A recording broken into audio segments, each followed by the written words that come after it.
It was the year 2323.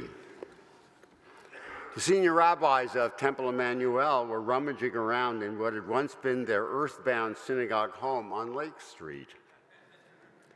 Since the late 2018s or so, the synagogue had relocated to the lush and lofty address of 18 Eagle Nest, Pinnacle 1818, a reference to the technology of suspended housetation, allowing synagogues to relocate above the ground.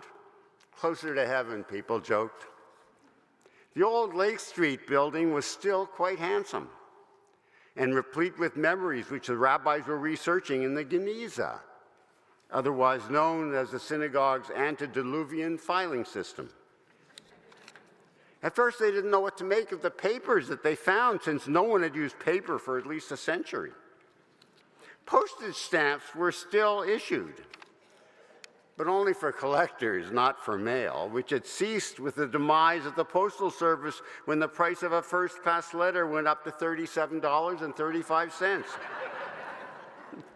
The filing cabinet itself was not instantly recognizable, since no one used drawers anymore.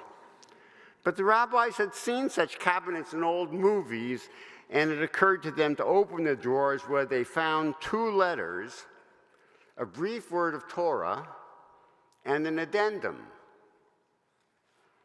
Letter 1 is dated November 15, 2024. It's addressed to dear friends at Temple Emanu-El of San Francisco. I am honored to install Rabbi Bauer as your senior rabbi, although installation is probably the wrong word for it, as he is a rabbi after all, not a kitchen appliance, much less a smartphone app. If you insist on a metaphor, I would say that I think of myself as a meeting ground between 2 force fields. Your now senior rabbi on one hand, and you on the other, each field made up not of electromagnetic energy, but of blessings. I do not so much install Rabbi Bauer as I reintroduce the 2 of you together, so that together you may unleash your potential for blessing on this synagogue and on this community. Now, you've known Rabbi Bauer a lot longer than I have, so what's my value added? I suppose it's mostly a matter of perspective, because one way or another, I have taught over half the rabbis in America, and I'm not easily impressed.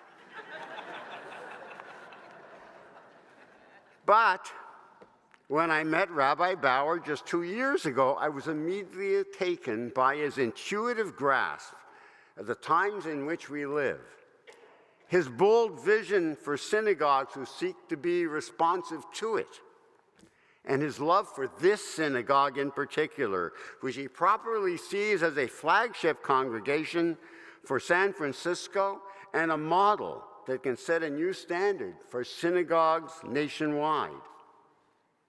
I bring also a sense of history, I should say, the knowledge that our Reform movement was founded not just for the benefit of its members, but with the belief that we are charged to better the world, to work with all of those whose own religious tradition moves them in the same direction. And that together, believe it or not, yes, we can actually make history.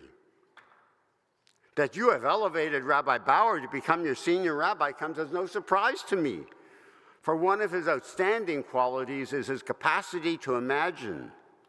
Ideas are his stock in trade. He is an idea entrepreneur, and his enthusiasm is contagious. He is charismatic, but collaborative. He listens well, and to everyone, and he reads everything, and then he thinks about it, in fact. He's forever gathering information, checking his intuition against what other people say. He is constantly pushing to do better and be better. He communicates excitement and positivity. When I say that he is the best of the best, take me seriously. He is both pastor and prophet in the making. He is kind and caring. but also he is blessed with having foresight and insight. In Rabbi Bauer, you see a rabbi committed to the proposition that the synagogue can be a uniquely moral and spiritual center for the 21st century, and a senior rabbi who can help get you there. Now, in the end, I must say everything depends upon that elusive quality that we call character. Rabbis who lack character lack everything. So let it be noted that Rabbi Bauer is sincere. He is honest. He is trustworthy. He is caring, kind, and good, passionate, but also compassionate. He is also a loving husband, father, brother, and son. I confess he's not the Messiah, mind you. But until the Messiah arrives, he will do quite nicely. Now, even as I charge Rabbi Bauer with being a stellar rabbinic partner to you, I charge you with being an equally stellar congregational partner to him. You must give him time to be with his family. Time also to read and to learn, and above all, to think. Please let this thoughtful rabbi be thoughtful, so that he may regularly nurture his vision and lead you into tomorrow. Lead you, moreover, not just into the rosiness of l'chaim moments, mazel tov, the celebrations, satisfactions, and successes. No. Lead you equally into the oh my God gap between the way we are and the way we ought to be. You want a rabbi who has something to say, not just something to do. The Jewish soul of the centuries has shaped this rabbi whom I reintroduce to you tonight. If you are wise, you will open yourself to his efforts to let that same Jewish soul shape you, and you will, because Rabbi Bauer will work with you, not on you, nor against you, and not even just for you do not engage a senior rabbi so much as you get engaged to one. He is a magnificent partner, and I charge you to be the same with him. The letter is signed sincerely, Rabbi Lawrence A. Hoffman. Letter 2 bears the same date and is addressed, Hey Ryan, I'm going to see you this weekend, but I got to warn you that I have written a formal letter to your congregation, and its glowing description of you may be an affront to your humility, especially as I plan on reading it publicly. If it bothers you, just remember that among your family who will be there are your parents, and they're going to love it. Now, Ryan, one of the things I have admired about you is the way you speak so respectfully about your rabbinic predecessors, Beth and Jonathan Singer. Good for you. They have left their mark here and helped to shape you. And it's not just the Singers, but it's your whole clergy team. I know them. Some I've just met recently, but I know them. And believe me when I say they are superior. They will work with you, and you will help form them. They are your peers, and they are your colleagues, and together they will take this congregation to a new level. You know, I also must say I like the way you meet with everyone who runs and organizes this place, the staff we call them. Most people don't do that, but you do. You notice people. You care about them. Once again, good for you. And the important thing is, this comes naturally to you. The days of high-handed, rabbinic high-handedness died a natural death some time ago. So your tendency to respect, consult, and inspire everyone around you, well, that's not just what we need. It is so much a part of who you are. I want to say a word about your lay people, if I can also, because I know personally some of your past presidents. I met Donnie Friend and Mark Schlesinger years ago at a clergy retreat that we did together was at Ellen Fleischhacker's home. And in preparation for your installation, I spoke to Joel and to John. So let me say, if they're any indication, boy, you are the kind of leaders that rabbis usually only dream of. Even as I now install you, I feel as I ought to be installing them also. Because great congregations are first and foremost great partnerships in which all of you remain reverent of your God-given passions and possibilities that combine and combust to ignite synagogues into a modern-day version of the biblical burning bush where God's presence is patent. You've been out of rabbinic school for some time, Ryan, I know that, but I still have some advice for you. Never mind the long arm of the law, this is the long arm of Hebrew Union College. I missed being your professor there because you went to the Los Angeles campus, whereas I was in New York. So here's my chance, see, after all. Ryan, I cannot recall an era when so much was at stake. The remaking of America, of Israel, of American religion generally, and of Jewish community here at home. More than you need to be a rabbi for this new era in the making, you need to be a rabbi who does the making of it. The Jewish ethnic glue that used to hold us together is practically moribund, and good riddance to it. Interest in Judaism by all sorts of people has never been higher.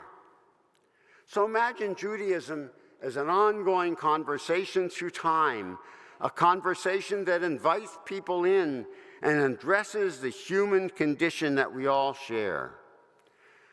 It offers spiritual comfort, transcendent wisdom, and a place in the moral sun amidst a community that cares. The task of our time is to make the religious conversation ever more robust, a conversation that people will feel like joining. I mentioned community too. Everybody wants community. Yeah, but what kind of community is it that they want? Certainly not a limited liability community where people pay to play and exchange dues for membership cards in order to qualify for member benefits, as if the synagogue were not called Temple Emanu-El, but Temple Costco, Beit Equinox, or B'nai Netflix. The synagogue community must touch the heart of being human. It must fire up our passions. It must be more than surface deep. It should be inspirational and aspirational. A conversational community aspiring to profundity of feeling, profundity of learning, of prayer, of prophetic calls to conscience, and of joy, but profound joy, which is not the same as having a good time. San Francisco fairly seethes with people on a spiritual search to matter. These are people who should find the news of what religion has to offer and why religion offers moral, spiritual, personal, and communal fulfillment. I believe it is your calling to become a visionary rabbi in this congregation, Ryan. God does, after all, locate us in unique places at critical moments of time. Critical moments as well in our lives. That I take to be the lesson of the book of Esther. Mi yodea im la'et kazot higat l'malchut, Mordecai tells Esther. Maybe you have acceded to the monarchy just for a time like this, just so as to be in a position to save the Jewish people from destruction. And not the Temple Emanu-El or American Jewry face destruction, God forbid. And in any case, I don't mean to compare you to Esther. We're discussing an installation, not a coronation. But it is quite amazing how you are becoming the senior rabbi precisely here in this great city, precisely now at this challenging moment in time, which is, I think, an example, as our philosophers used to say, of hashgacha pratit, or to quote my grandmother, who hadn't read the philosophers and didn't have to, but meant the same thing when she would have said it's beshert. Which is to say, you have been called here, and I look forward to watching your calling take place. So Ryan, write this above your desk. Magnetize it on your refrigerator. Inscribe it on your screensaver. On November 15th, 2024, Parashat Vayera 5785, my teacher charged me as follows: to have the courage not just to tinker at the edges, but alongside your clergy colleagues and lay people, to reimagine Judaism anew. To let this synagogue's message of holiness and hope, of depth and decency go forth from within these walls and offset the deteriorating culture of sound bites, posts, and popular pablum that threaten to engulf us. To work with those who are leading religion everywhere, your clergy colleagues, those of good faith all over, to join together and bring forward the exciting message that religion must have if our country is to succeed. To practice clarity of vision and courage of conviction, to be prophetic and poetic, to take risks. Because if Jews are still around to this day, it is not because we decided to play it safe. To keep learning and thinking that you might always have something worth saying and be a voice for your time. And through it all and above all, remind yourself daily, I will love my people, that I may bring them comfort and understanding, insight and foresight, healing and hope, and the pure, sheer joy of Judaism, so as together we may renew American Jewish greatness. The letter is signed with love and esteem, Larry. Now it will be recalled that a short word of Torah accompanies the two letters as follows. Unsigned, of course, it's Torah. The Torah provides a means for blessing of the people by the priests. Priests are to mount the temple stairs and invoke God's name. Yivarechacha Adonai v'yishmerecha, God bless you and keep you. Thereupon, God's blessing descends upon the people. Now, regarding the scenario, the rabbis ask, granted that the priests bless the people, but who will bless the priests? And they answer, if the priests bless the people truly, the people will turn to the priests and bless them back 100-fold. As I say, the word of Torah is unsigned, but attached to the word of Torah is this small addendum, dated Shabbat Vayera, but sometime after 2024. Someone apparently looked back on that Shabbat and recorded, our years with Rabbi Bauer have been wonderful. He has proved a blessing to us, his people, and we have returned that blessing several-fold. It's also recorded that in anticipation of what was likened to two force fields of blessing that meet, merge, and energize each other, Rabbi Bauer stood before the open ark with his clergy colleagues and with his longtime mentor, Rabbi Stephen Chester, that he might receive God's blessing.